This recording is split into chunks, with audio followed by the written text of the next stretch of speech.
Manchester this week leave Manchester knowing that the Conservative Party has a plan to win the next general election.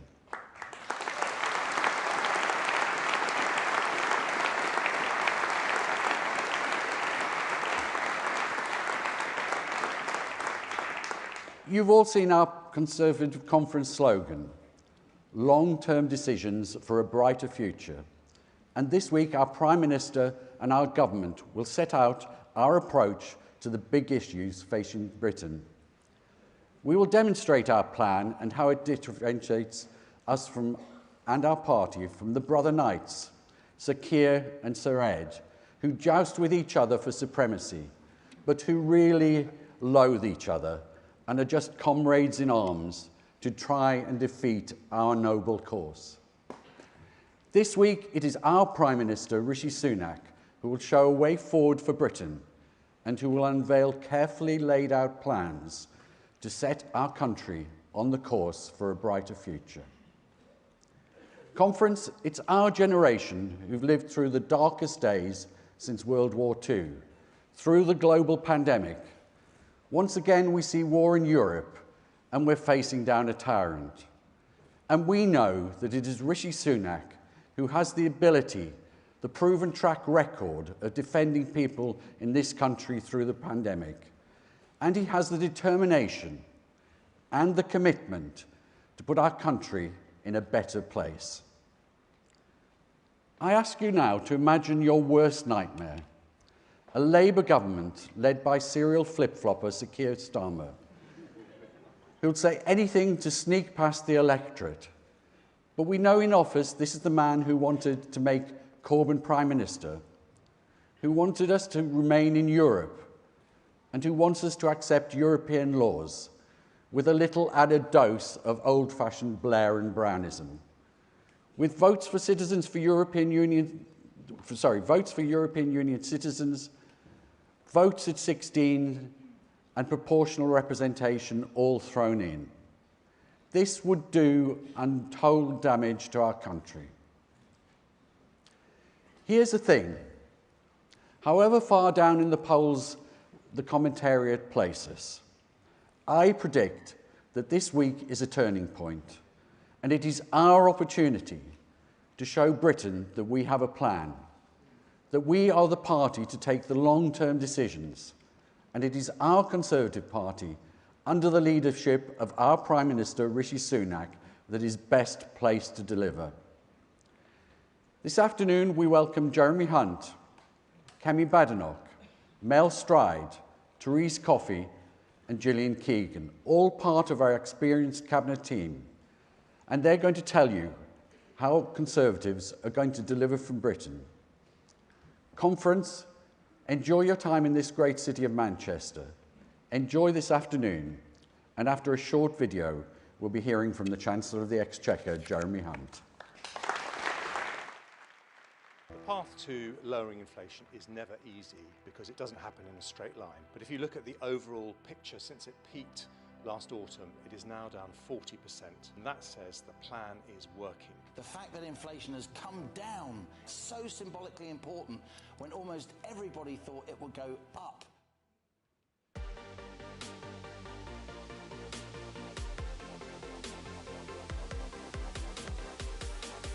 For not only did inflation fall to 6.7% in August, it's falling faster than expected. Things are moving in the right direction, with food inflation falling for the 5th consecutive month. UK GDP is revised higher for the first and second quarters, with the country's statistics office hailing post-pandemic performance stronger than both Germany and France. The increase of childcare support, the introduction of capital investment allowance in the spring budget, targeting key growth areas, advanced manufacturing, life sciences, clean energy, that is all on the right track. Today, we build for the future. With inflation down, debt falling and growth up. The declinists are wrong and the optimists are right. We stick to the plan because the plan is working, and I commend this statement to the House.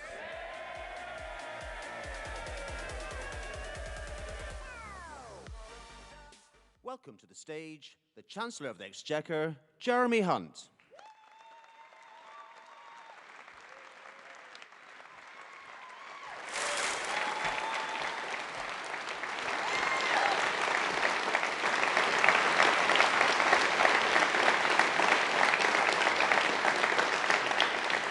Good afternoon.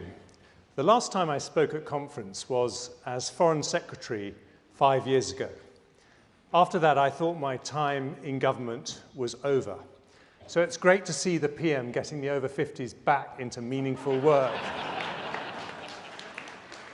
I do, however, have some very youthful under 50s in my ministerial team. So thank you, John Glenn, Andrew Griffith, Vicky Atkins, Gareth Davis, Jojo Penn, Mark Fletcher, Paul Howell, Anthony Mangle and Andrew Stevenson for their brilliant work.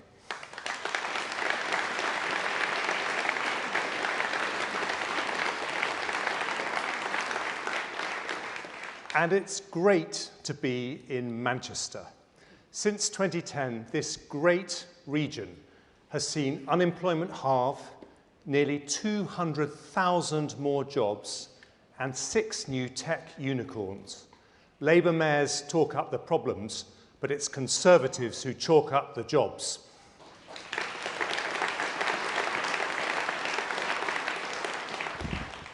Now, our friends at the Office for National Statistics have recently changed their mind about the size of the British economy. They had been saying we were the worst performing large European economy since the pandemic. But we weren't the worst, we were one of the best. Since the pandemic, we've recovered better than France or Germany. We've grown faster than both of them since we left the single market. And since 2010, we've grown faster than France, Germany, Italy, Spain, Austria, Finland, the Netherlands, and Japan. So to all the pessimists and declinists who've been talking us down, we say this: don't bet against Britain. It's been tried before and it never works.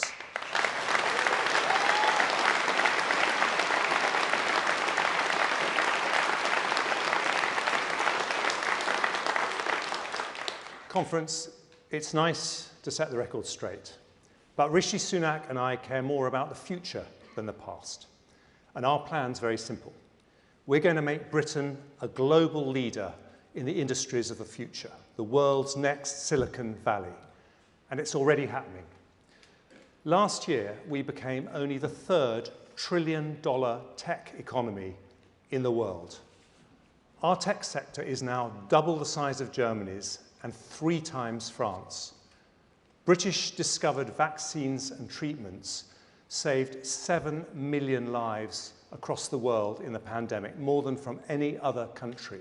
We do more offshore wind than anywhere in Europe. We've got 3 huge electric car factories being built. We're Europe's biggest film and TV production centre.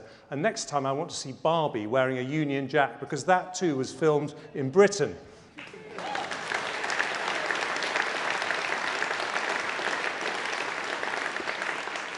My Mansion House reforms are part of that, because they'll help fast-growing companies source billions of pounds of extra capital.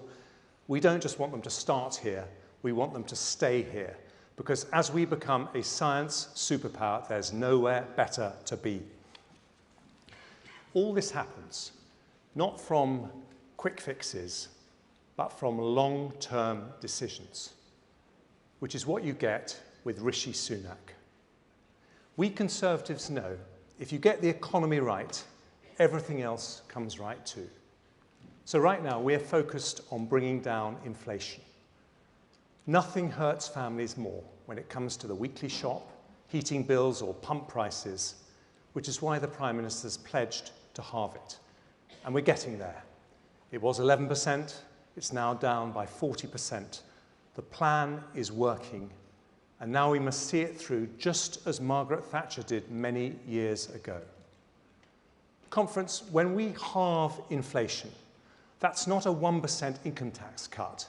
It's a 5% boost to incomes compared to if it stayed the same. But just as we're succeeding, what's Labour planning? Some £28 billion a year of new borrowing. The Institute for Fiscal Studies say borrowing on that scale risks fueling inflation and keeping interest rates higher. Labour can change the fiscal rules, they can dress it up as responsible, but if they increase borrowing, they increase debt, and that means higher taxes, higher mortgages, and higher inflation for families. That's not an economic policy, it's an economic illusion.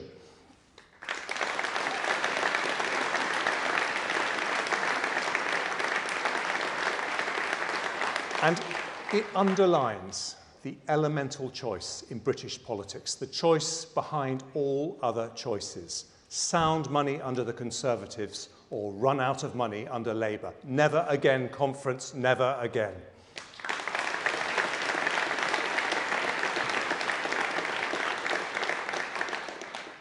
Conservatives will always protect public services, but we're also honest about the taxes that pay for them.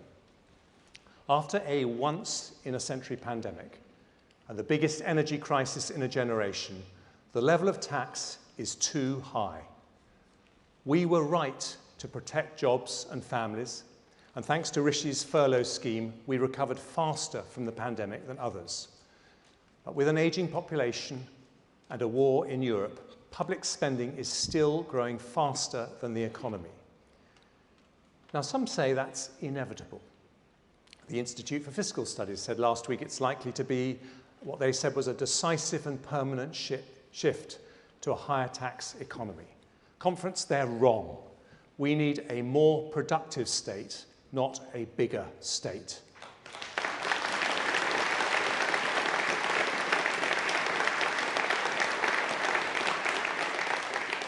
If we increase public sector productivity growth by just 0.5%, we can stabilise public spending as a proportion of GDP. Increase it by more and we can bring the tax burden down. 0.5%. Now, for those of us with private sector backgrounds, that doesn't seem too much, does it? In the public sector, I'm telling you, it's harder, but we are up for the challenge. So I've commissioned my deputy, John Glenn, to restart the process of public service reform. John wants to know why teachers say that more than half their time is spent not actually teaching. Why police officers complain they spend longer filling out forms than catching criminals. Why doctors and nurses say they spend up to half their time, not with patients, but on admin. Of course, we need modern working practices and better IT. But the Treasury too needs to change its focus from short-term cost control to long-term cost reduction. And we're going to start with the civil service. We have the best civil servants in the world, and they saved many lives in the pandemic by working night and day. But even after that pandemic's over, we still have 66,000 more civil servants than before. New policies should not always mean new people. So today I'm freezing the expansion of the civil service and putting in place a plan to reduce its numbers to pre-pandemic levels. This will save £1 billion next year.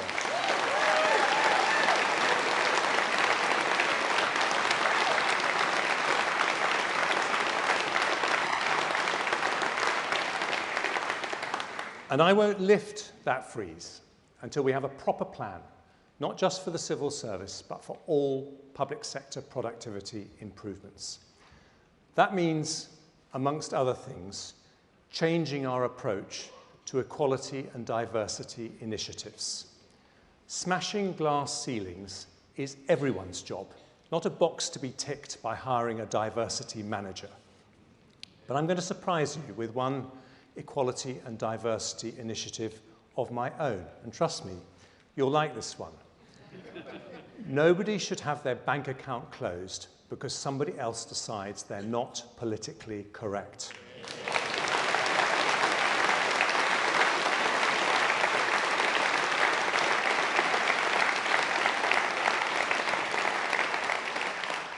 We'll tighten the law to stop people being debanked for the wrong political views.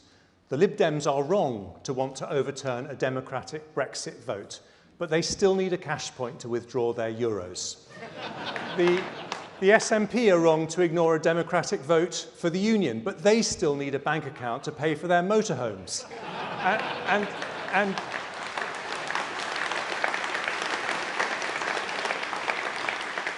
And even Keir Starmer, who's wrong on just about everything, needs his trade union cash so he too can have a bank account, just never the keys to Downing Street.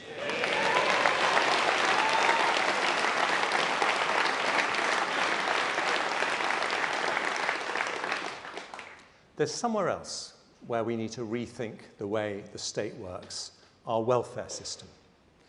I'm proud to live in a country where, as Churchill said, there's a ladder everyone can climb, but also a safety net below which no one falls.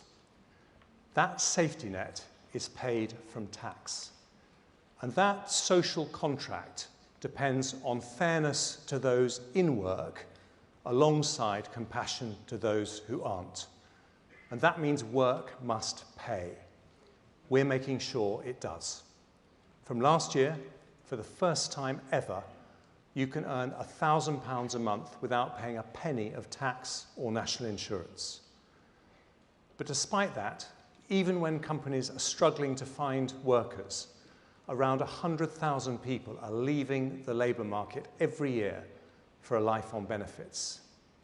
Mel Stride gets this 100%, which is why he's replacing the work capability assessment. And we're going to look at the way the sanctions regime works. It isn't fair that someone who refuses to look seriously for a job gets the same as someone trying their best. Now, Labour have pledged to end sanctions. Have they learned nothing? When they left office, we had more children in workless households than nearly anywhere in Europe. Since then, those households are down by 1 million, and confidence we are never, ever going back.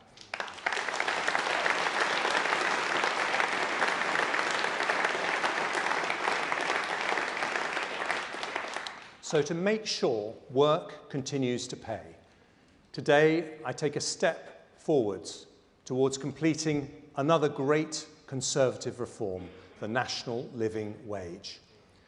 Since we introduced it, nearly 2 million people have been lifted from absolute poverty after housing costs, not by tax credits or benefits, but by removing the barriers to work, boosting salaries, cutting tax, making work pay. We promised in our manifesto to raise the national living wage to 2/3 of median income, ending low pay in this country. At the moment, it's £10.42 an hour, and we're waiting for the Low Pay Commission to tell us next year's recommendation. But I confirm today, whatever that recommendation, we'll increase the national living wage to at least £11 an hour next year. That's a pay rise for 2 million workers, and the wages of the lowest paid over £9,000 higher than they were in 2010. Because if you work hard, a Conservative government will always have your back.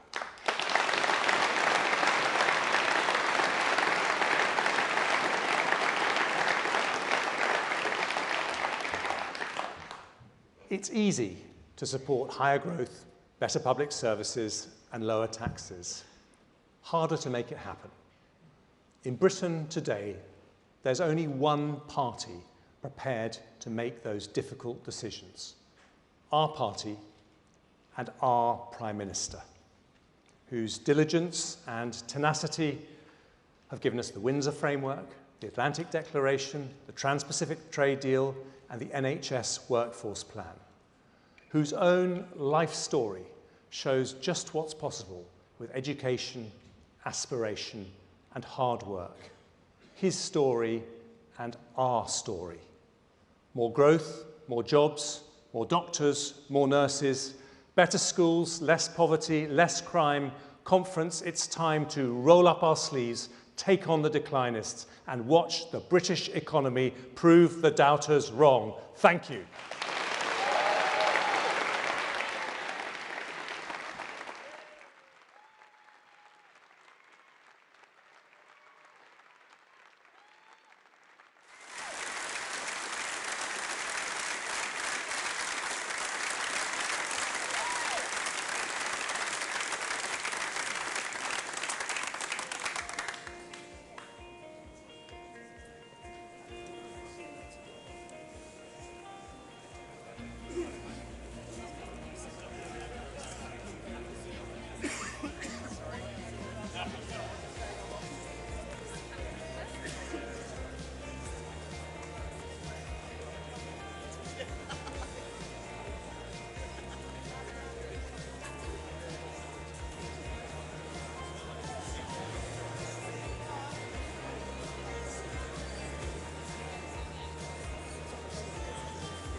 Ladies and gentlemen, please welcome the Secretary of State for Business and Trade, Kemi Badenoch.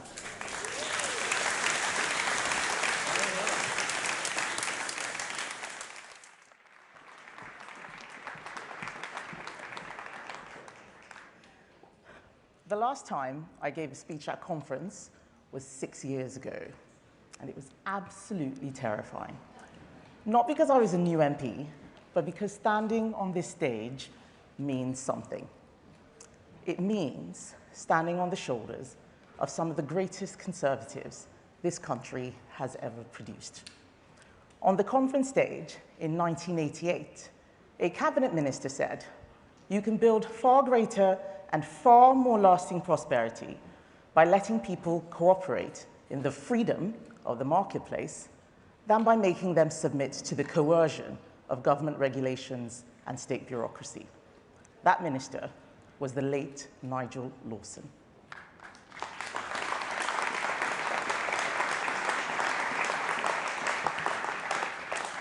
A man who helped turn this country's fortunes around.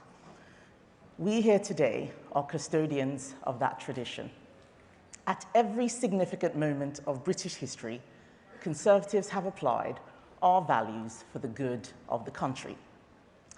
As Business Secretary, I have the privilege of traveling all around our United Kingdom, listening and learning from the people who make this country great. The entrepreneurs, the risk takers, the problem solvers who are inventing new products, creating new jobs, and generating prosperity. And as Trade Secretary, I'm filled with pride at the huge honor of representing the UK on the world stage. And you know what? Everywhere I go, other countries speak with nothing but admiration and respect for Britain. Then I feel a twinge of sadness, because I remember that our political opponents back home and their friends in the media continue to speak about our country like it's an irrelevant nation. We reject this narrative.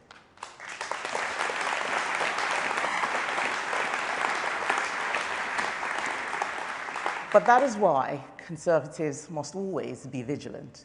We look at the world as it is, not as we wish it to be. Nigel Lawson said, "To govern is to choose." Conference, we know, if you can't choose, you can't govern.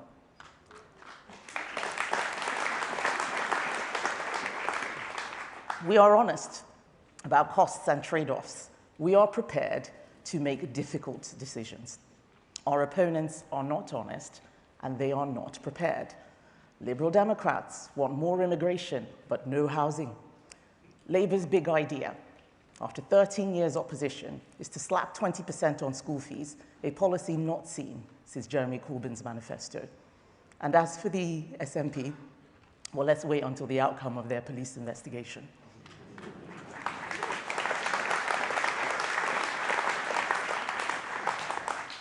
So my 6-year-old asked me, "Mummy, what's a business secretary? What does that mean?" So I told him it means everything is my business. From supermarkets to labor markets, supply chains to strikes, small business to big business, we are working to keep Britain on top. And it has been a difficult time to be in government anywhere in the world. Ministers in other countries tell me about supply chain issues affecting everything from getting car components to stocking supermarket shelves. They tell me about how they are coping with unfilled vacancies as societies from Germany to Japan get older. But it is only when I am back in the UK that I am told that all these issues are down to Brexit. Our political opponents are obsessed with viewing every problem as Brexit, relentlessly talking down our country. So, as your Business and Trade Secretary, I'm here to set the record straight. They told us Brexit would hold back our recovery from the pandemic, and we had the worst economic performance in Europe. Wrong. The UK's recovery from COVID has outpaced France and Germany. This year, we overtook France to become the third largest manufacturer in Europe.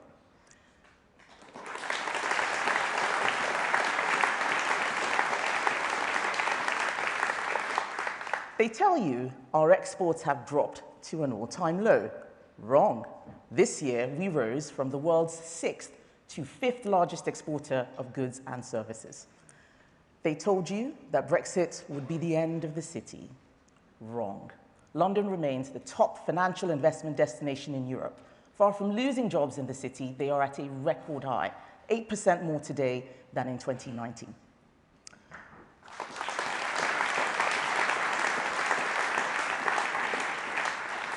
But I'm not here to tell you that leaving the EU was without challenges. That would not be true. People knew it would take time, and there would be challenges along the way. What is true is that we are working to fix them. Whether it is the Prime Minister's landmark Windsor framework or the great work of my Lords Ministers Malcolm Offord and Timothy Minto, lowering export barriers and removing unnecessary regulations, I want you to know we are solving the problems one by one. This government's vision for business and trade is about more than Brexit. My ministers and I have been securing investment, delivering jobs, and levelling up the UK.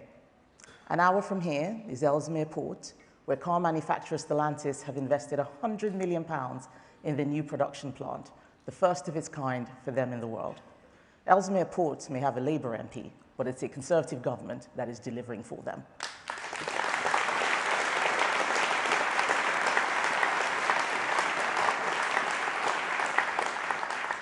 In Oxfordshire, BMW is investing £600 million to build electric minis. In Somerset, thanks to the hard work of my investment minister, Lord Johnson, we secured a £4 billion investment in a new gigafactory, creating up to 4,000 highly skilled jobs.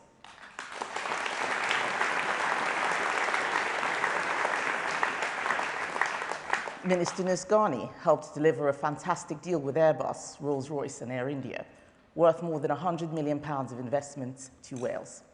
And last month, I announced our plans to regenerate Port Talbot Steelworks, creating a plant that is more profitable, less polluting, and ensures we are not dependent on countries like China to produce steel.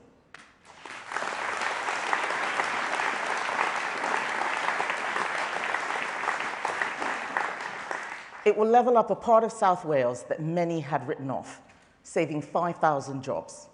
Port Talbot may have a Labour MP, but it's a Conservative government that is delivering for them.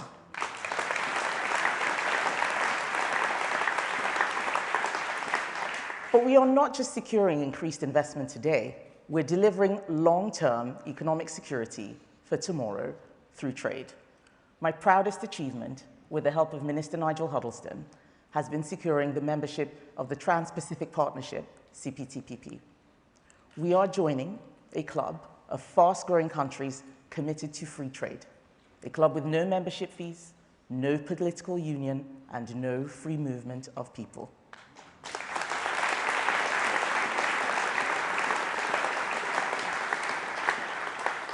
A club that will give us access to a region that will account for 54% of global growth and is home to half of the world's middle-class consumers. A club in which we will never again be asked to sacrifice our sovereignty.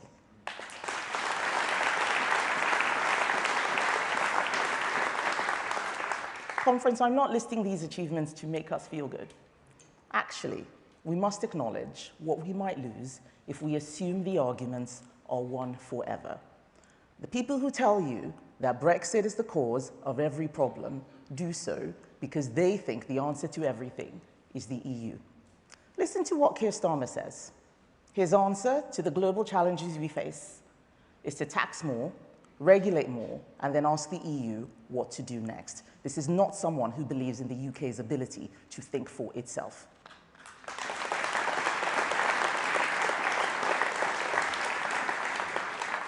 Our Prime Minister is different.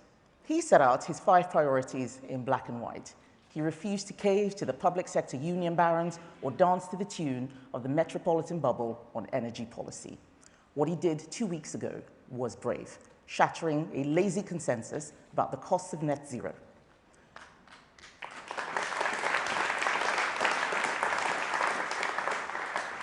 We can't deliver on net zero targets with magical thinking, expecting those who can least afford it to not have cars or heat their homes. We are on your side.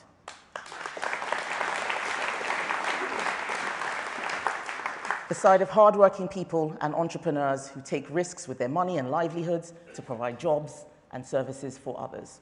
We are on the side of those who toil, not those who tweet.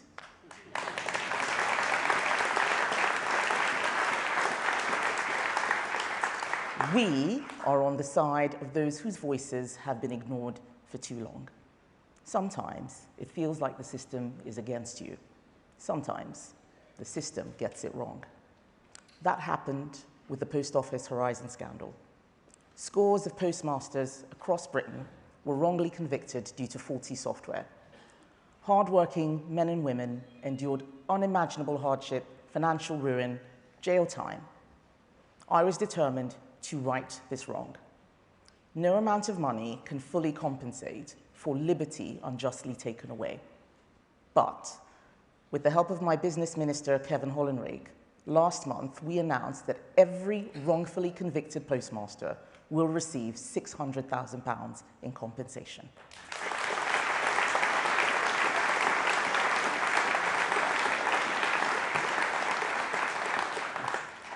Telling the truth is the most important thing in politics. It's the only way to really show whose side we're on. One of my heroes is the economist Thomas Sowell. He says, when you want to help people, you tell them the truth. When you want to help yourself, you tell them what they want to hear. Nowhere is this more important than in my role as Women and Equalities Minister. I'm not a difficult woman, but I do like doing difficult things. Conservatives aren't afraid of doing difficult things.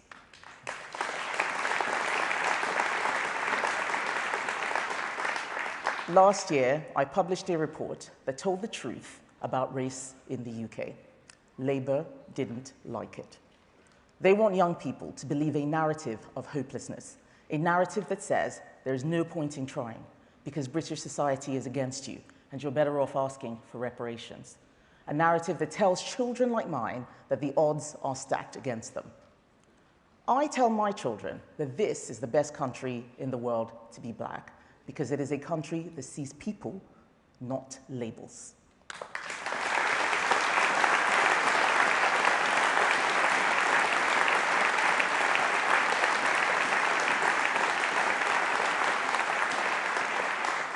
Conservatives want young people to be proud of their country when others want them to be ashamed.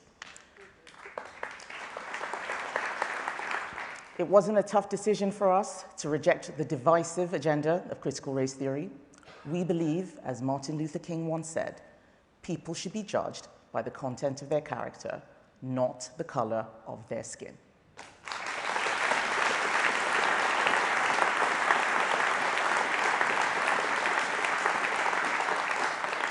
And if that puts us in conflict with those who would re-racialize society, who would put up the divisions that have been torn down, well, conference, all I can say is bring it on. Let Labour bend the knee before this altar of intolerance. We'll keep building a country that is, in every way, stronger and fairer for all.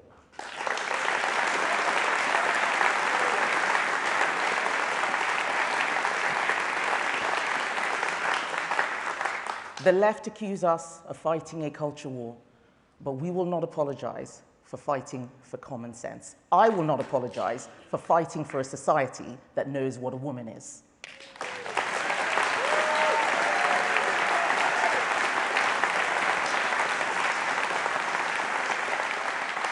It was this Conservative government that stopped shameful SNP and Labour politicians in Scotland pursuing a self-ID policy that let convicted rapists pretend that they were actually women so they could be housed in a women's prison with potential new victims. I pay tribute to the many women's and LGBT groups, such as Conservatives for Women, Sex Matters, and the LGB Alliance, who, despite unbelievable opposition, kept fighting this policy, refusing to be cancelled, and speaking the truth.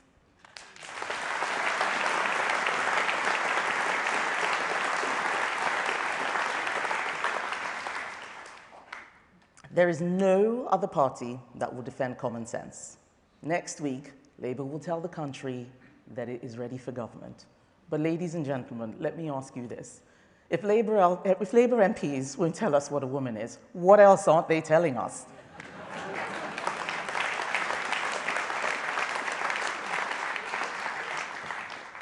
Conference, I think it is obvious that I love my country, I love my party, and I love my job.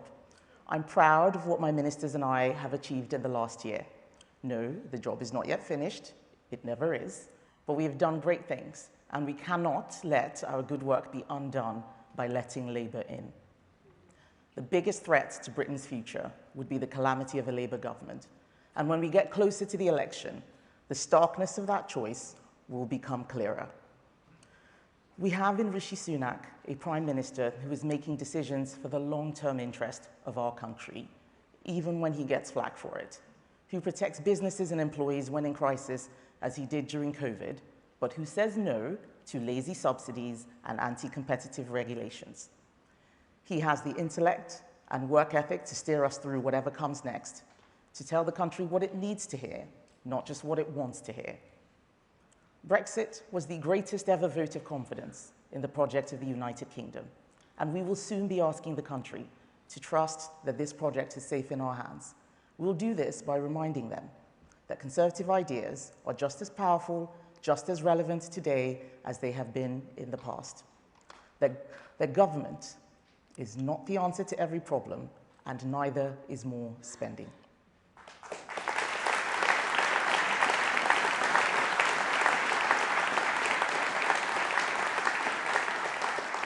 We'll remind them that just as Margaret Thatcher and Nigel Lawson did in the 1980s, we are taking tough decisions for the long-term future of the country today.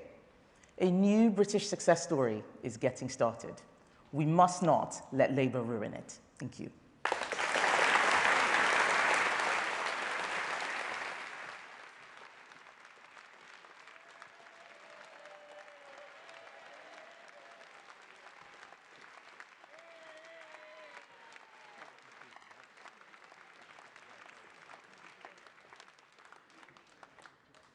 Ladies and gentlemen, please welcome the Secretary of State for Work and Pensions, Mel Stride.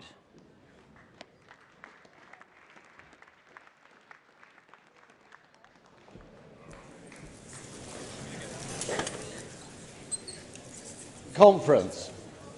When times are tough, it's easy to forget the great things that we achieve. And I am immensely proud of what we have helped to achieve at the DWP.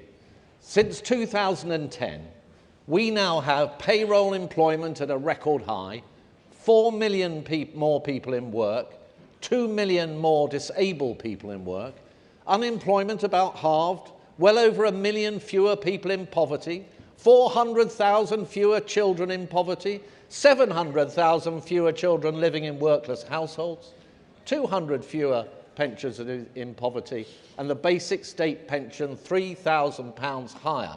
And yes, with a continued commitment to the triple lock. Now that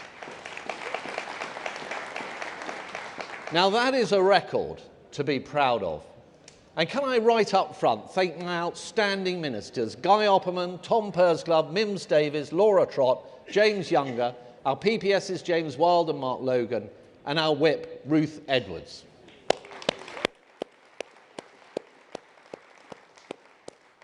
Now, as a department conference, we've been busy protecting the most vulnerable, delivering unprecedented financial support for households in the face of the pandemic and global inflation. And the fact that we've been able to do that at such scale and pace is down to the modern dynamic benefits system that we Conservatives have created, and is of course a tribute to the reforms championed by my friend and successor, Ian Duncan Smith. When families are struggling through no fault of their own, as Conservatives, we have stepped in to support them through difficult times. But interventions of this kind can only ever be temporary. The only sustainable solutions for tackling poverty and disadvantage must contain at their core a simple contract between the state and the individual.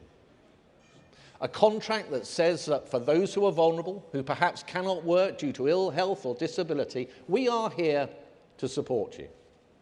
That is the foundation of the compassionate conservatism in which I believe.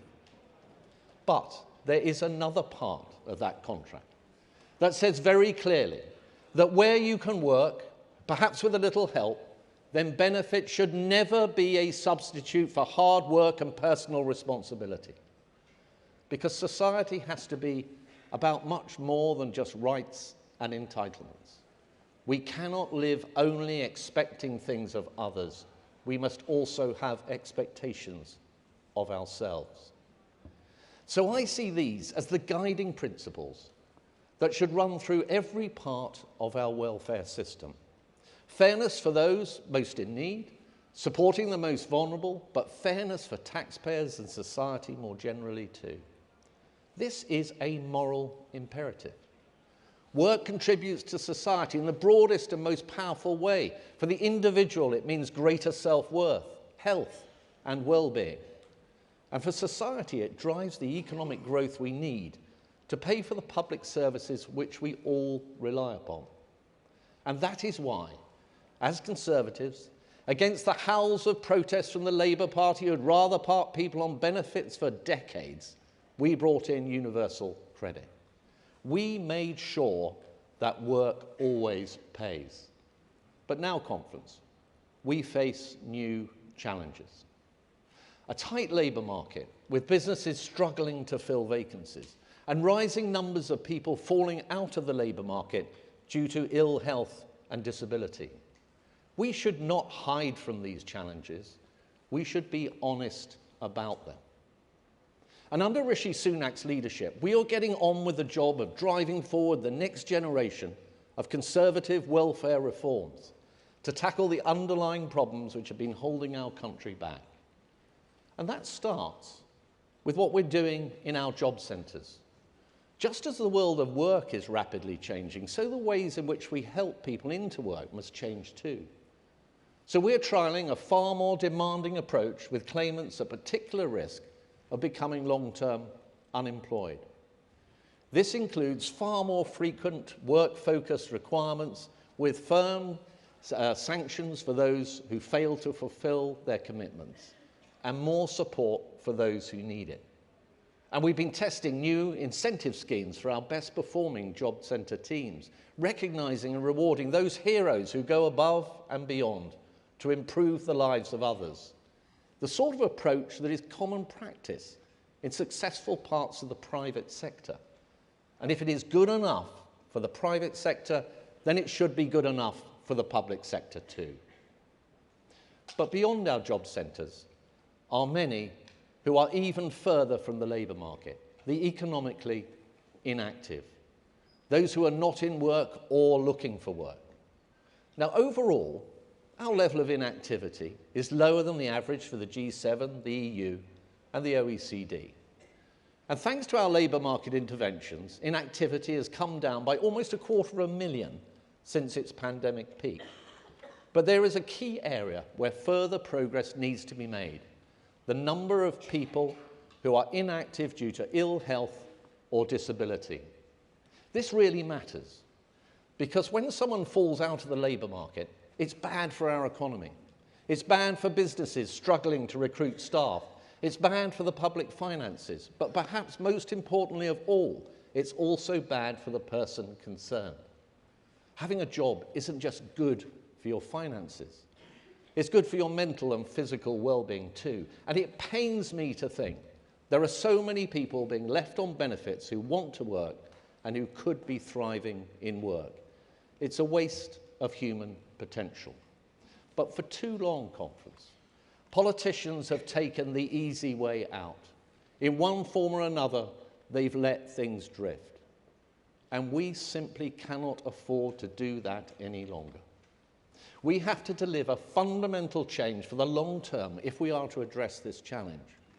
So we are reforming our sickness and disability benefit assessments for the first time in over a decade, to take account of the modern workplace. That is going hand in hand with a revolution in the employment support we're providing for people with health problems and disabilities. That's why, at the last budget, we unveiled £2 billion of investment, including a game-changing new programme, Universal Support, which will place people into work with a personal advisor providing wraparound support for up to a year while they find their feet. We know that this is an approach that works because we have already been delivering it, including a trailblazing scheme in the West Midlands, Thrive Into Work, led by the Andy Street. I have seen firsthand how they are integrating healthcare and employment support. And as we roll out universal support, we will be changing lives right across the country. So whatever your situation, if you can work, you will be supported to do so. And if you are on benefits and able to work, you will be expected to do so. Contrast this with the Labour Party, who are content to leave people languishing on benefits. They have no plan. They left almost 1.5 million people on out-of-work benefits for a decade. By the time they left office, unemployment was almost twice as high as it is today. Youth unemployment had increased by 45%. And just consider all the reforms they've opposed over the years. They opposed the household benefit cap. They opposed the two-child benefit limit. They opposed benefit sanctions. They even said they wanted to scrap universal credit. They have shown time and time again that when it's a choice between short-term political expediency or responsible long-term thinking, they will always, always take the easy way out. The reality is, you and I know exactly why Captain Hindsight can't make up his mind when it comes to welfare. It's because his own instincts are totally out of touch with the majority of the British people. Rather like Jeremy Corbyn, Keir Starmer truly is a Marxist, because as Groucho Marx put it, I have principles, but if you don't like them, well, I have others.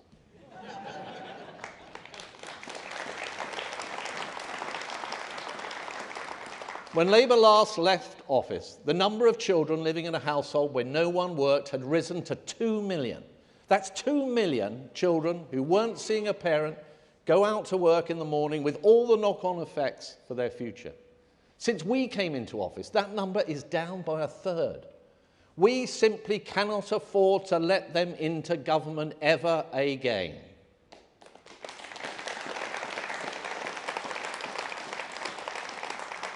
Another area of unfairness that I'm determined to address is parents who refuse to do the right thing by financially supporting their own children. When deadbeat dads are shirking their responsibilities to pay child maintenance, it is the children who lose out. We already enforce compliance wherever we can, but it is taking far too long to get children the support they're due, and that simply is not fair. So I can announce that today we're starting the firing gun to fast-track the enforcement process without the need to go through the courts. A process that is taking 6 months, we will slash to just 6 weeks. It's also too easy for fathers to avoid paying up if their income isn't coming through normal PAYE.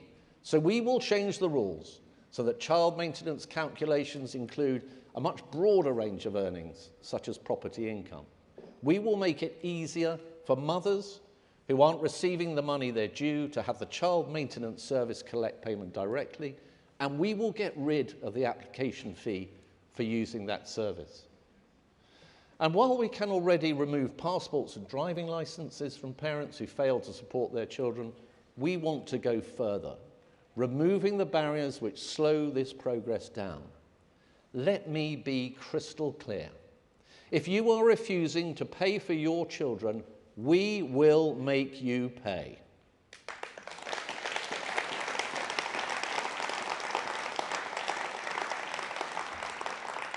So, our message is simple.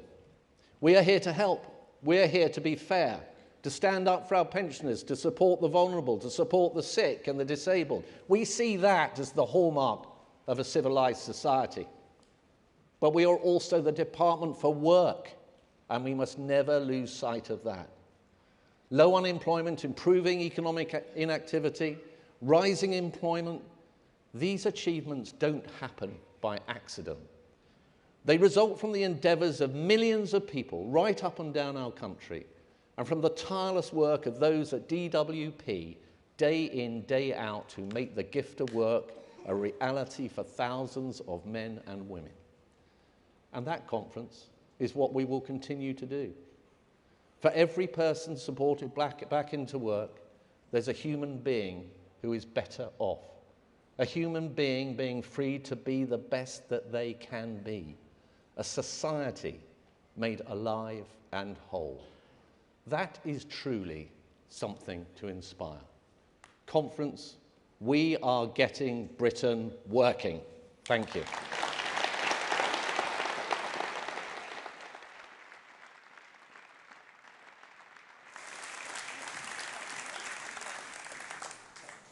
Ladies and gentlemen, please welcome the Secretary of State for Environment, Food and Rural Affairs, Thérèse Coffey.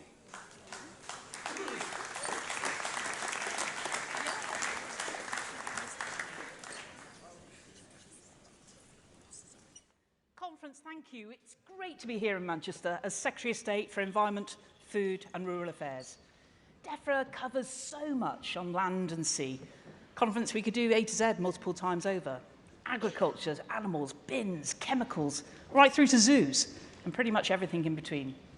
In that, I am fortunate to be helped by my great ministerial team, Mark Spencer, Rebecca Powell, Trudy Harrison, and Richard Benyon, ably supported by our whips, Joe Churchill and Jacet Harlick, and our great PPSs, Jerome Mayhew and Chris Loader. As DEFRA ministers, we live and breathe the countryside. 3 of my ministers farm, and the other 2, well, we represent very rural constituencies. And I can assure you there are no greater champions in government of farming and the countryside, apart from our Prime Minister, Rishi Sunak, who has put British food and farming firmly at the heart of government, where they're hosting the UK's first Farm to Fork Summit at Downing Street and flying the flag for farmers in our trade deals. And while we may disagree on who has the best county show, it's definitely Suffolk. We are united in our mission to back British farmers, in supporting nature and supporting rural communities. And to achieve that, we are making necessary long-term decisions for a brighter future and delivering our plans so that the environment will be in a better state than we inherited it. Our updated 25-year environment plan, our plan for water, our plan on unleashing rural opportunity, our agricultural transition plan, to name just a few. But a conference, of course, is not enough to have plans. It is about delivery. And delivery at DEFRA needs dogged determination, helped by being rooted in reality, and by being respectful to the people who will help us achieve the outcomes we all want. And also by being agile, turning ambition into action. Conference, we are Conservatives by name, we are Conservatives by nature, and we are Conservatives for nature. Throughout the last century, it is Conservative governments who have shown that leadership. It was Margaret Thatcher who was the first leader to speak about climate change on the world stage. She spoke about Britain's world-leading scientists, about healthy soils for our farmers, and the importance of international cooperation. Meanwhile, we can see both Labour and Liberal Democrats lassoing themselves to the latest bandwagon, trying to be the new best friends of the environment and of our rural communities. Well, Conference, I know that people are savvy. They will be wary of the wolves in sheep's clothing. They've heard about Labour's plans to have a right to roam, when we already have well over 100,000 miles of public footpaths. Now, that is really worrying for farmers, who are our key custodians of the countryside. Frankly, the only right to roam on those fields should be for their cattle, their sheep and their pigs. Labour is not supportive of the sensible changes that the Prime Minister has made on rural homes and heating. Now, we recognise that rural communities may need more time and more financial support to make an appropriate transition for net zero. And that's the sort of sensible policy that rural communities expect and shows that we are on their side. They know they can trust us, they can trust Conservatives to deliver for them, for the countryside and for the planet. Now, conference, the primary purpose of our farmers and food growers will be to make sure we have food on our plates. Food security is a key element of our own national security. So I reaffirm the Prime Minister's commitment to ensure that we produce at least 60% of the food that we consume right here in the UK. But the aftershocks of COVID and the inflation stemming from the illegal invasion of Ukraine have hit our farmers and, of course, our consumers too. But we want farmers to have a fair deal, and that is why we are regulating so that they get fair contracts. Our farmers produce the best food in the world to the highest animal welfare standards. But there are some green zealots who think our farmers should stop rearing livestock, and instead we should eat fake meat. Conference, regardless of what the zealots say, and by the way, I'm being taken to court in relation to this right now, I'm absolutely not going to tell anyone that they should not eat meat. Fake meat might be okay for astronauts, but when people think of a meat feast, I want them to be thinking about our great Welsh lamb, our Aberdeen Angus beef, our saddleback pork, not some pizza topping. But there is one other group of farmers whose efforts I want to recognise, and that's from Ukraine, who, despite the illegal invasion by Russia, are still managing to bring the harvest in. We've continued to support them this year through President Zelensky's Grain for Ukraine initiative, and have also sent pumps and flood barriers to protect their homes and fields. The United Kingdom will remain Ukraine's steadfast ally for as long as it takes.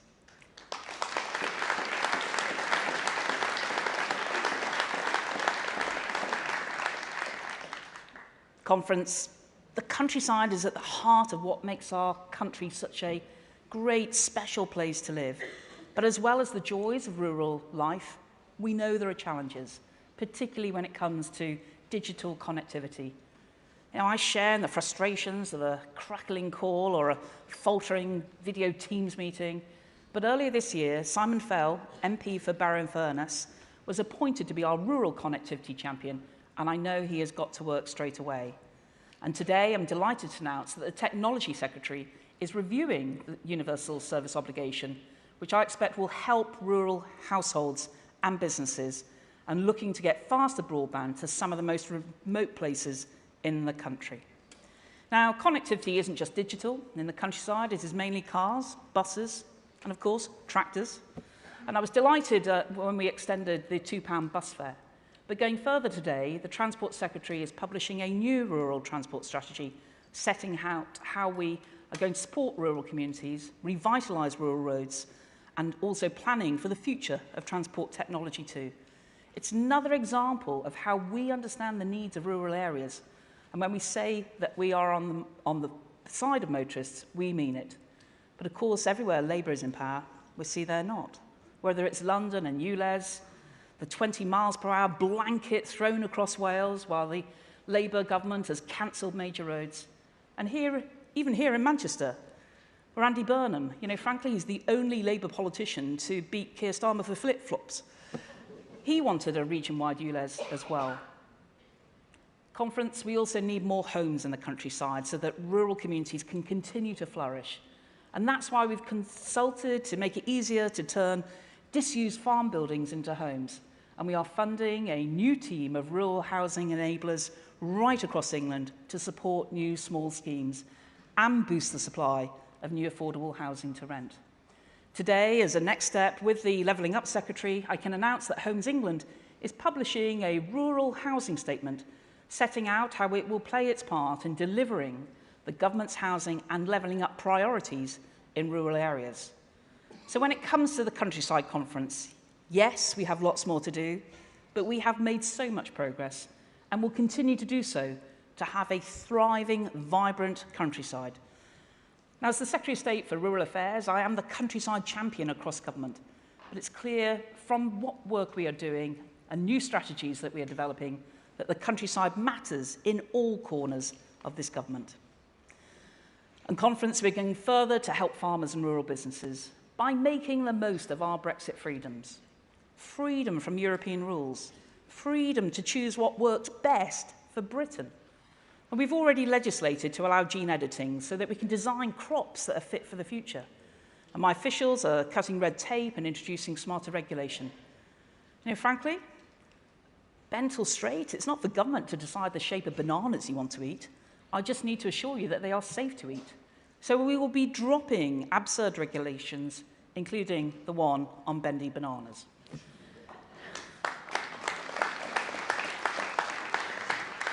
But contrast all of this to Labour. They are sneakily signing up to keeping in step with whatever Europe decides. And while we're on the topic of Labour not being honest with people conference, you know, frankly, when they were in government, there was minimal monitoring of sewage overflows, in fact, hardly any at all. And they looked the other way. They were even taken to court by Europe. And now what they propose in their incredible plan would see your household bills rise by £1,000 per year. And as for the Liberals, well, their plan is nothing but a gimmick. Switching off storm overflows?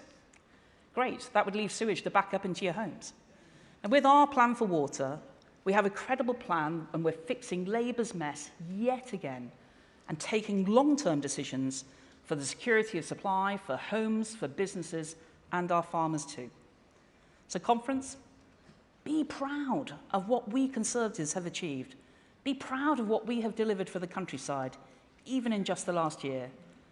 Much progress made, still much more to be done, now for the long term, and we're going to get down to business and we're going to deliver it. Thank you.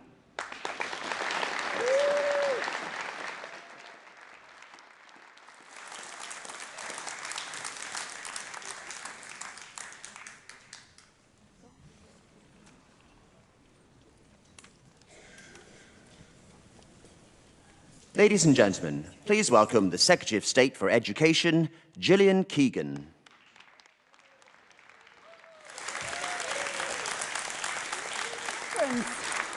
It's a real honour to address you here today.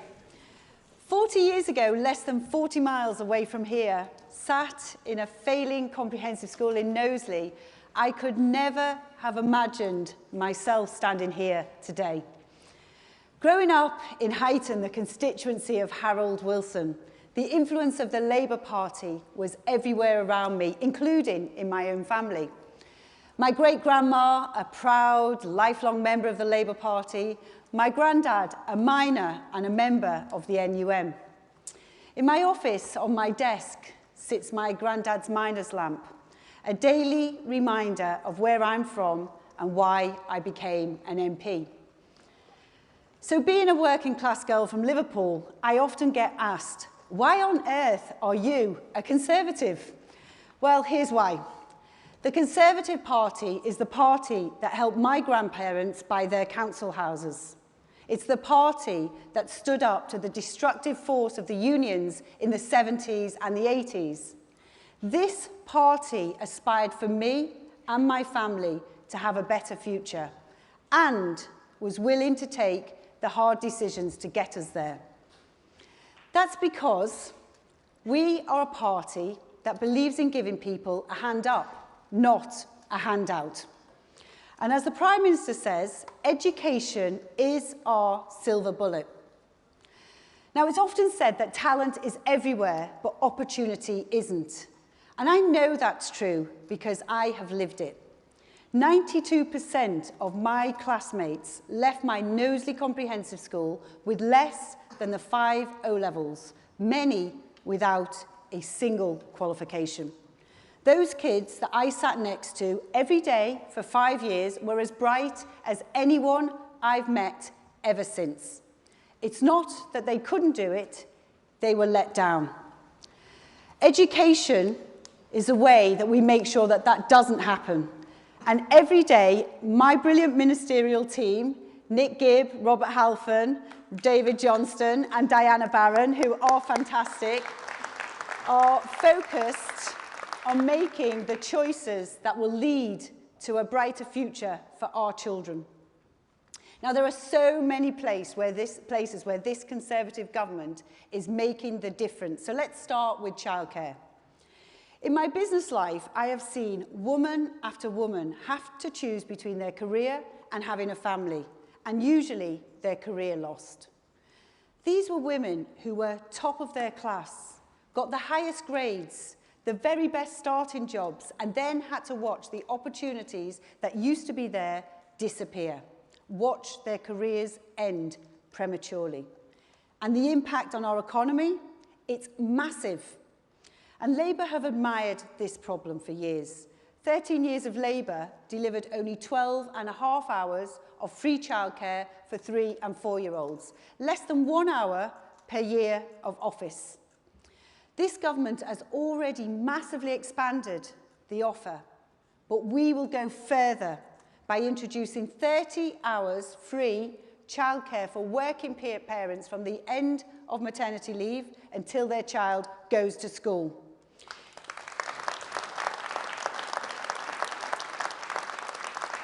It's giving mums and dads back their choice.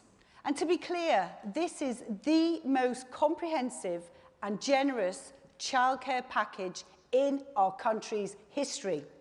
It is the Conservative Party that are taking long-term decisions to support families.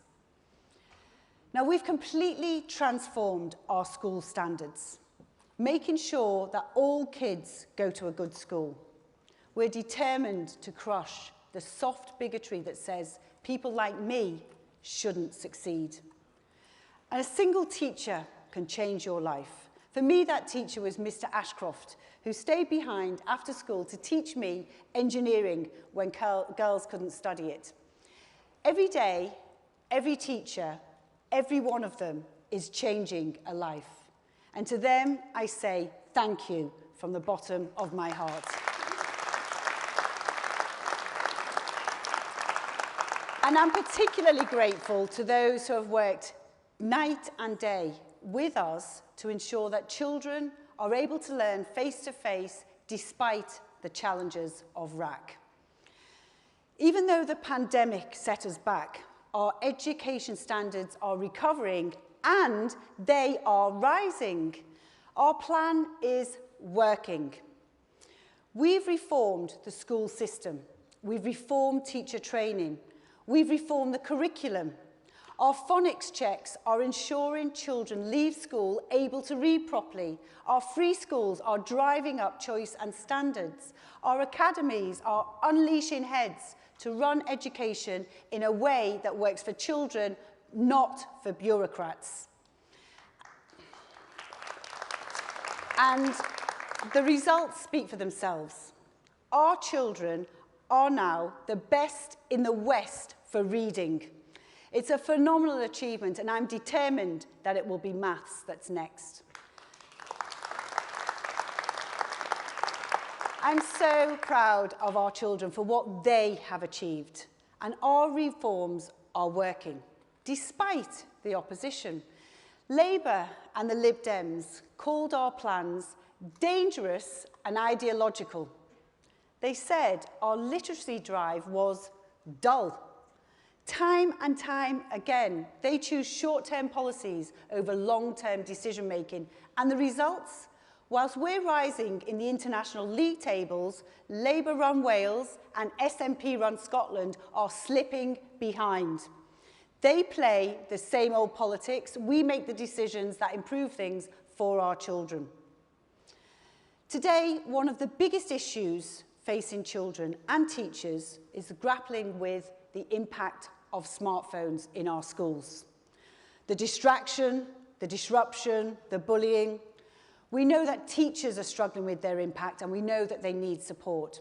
So today, we're recognising the amazing work that many schools have done in banning mobile phones, and we're announcing that we will change guidance so that all schools will follow their lead.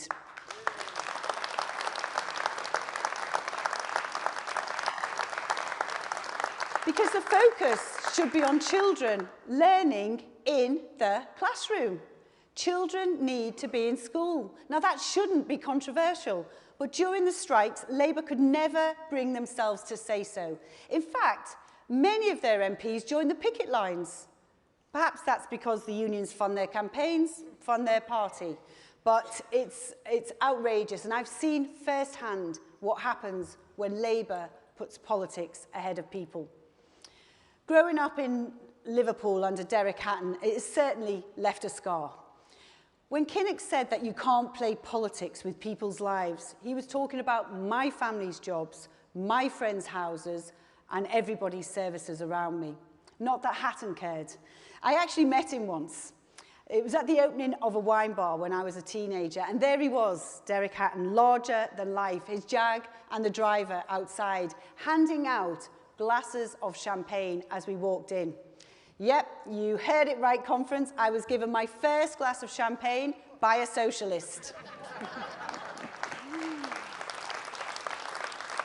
I was talking recently to a Labour MP about Delco, the car factory I started working age 16. And she told me with pride that she'd visited it as part of a flying picket. I looked at her and told her, you and your mates cost everybody their jobs. Because that's the problem.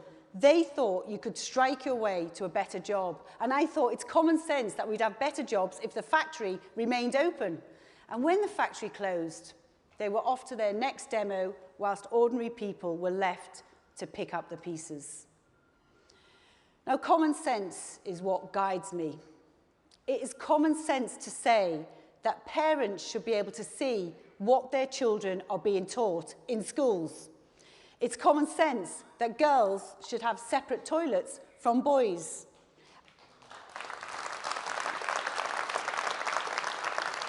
And it's common sense that earning and learning is a brilliant route into a career. It makes no sense to set an arbitrary target of 50% of kids going to university when we need 100% of kids getting great opportunities. And university is not the only option. My apprenticeship changed my life, and thanks to this government, have changed 5.5 million lives since 2010. Some people view them as second-rate, but my mission is to change that, to make an apprenticeship the way you become a teacher, a doctor, a lawyer, even a space engineer.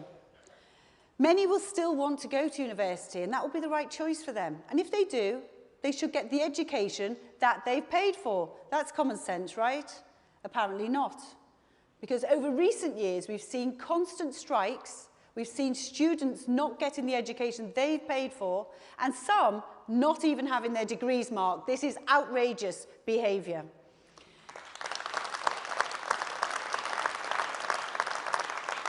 So today, I am announcing that we will consult to introduce minimum service levels in universities so that they have the tools to make sure that students get the teaching that they deserve.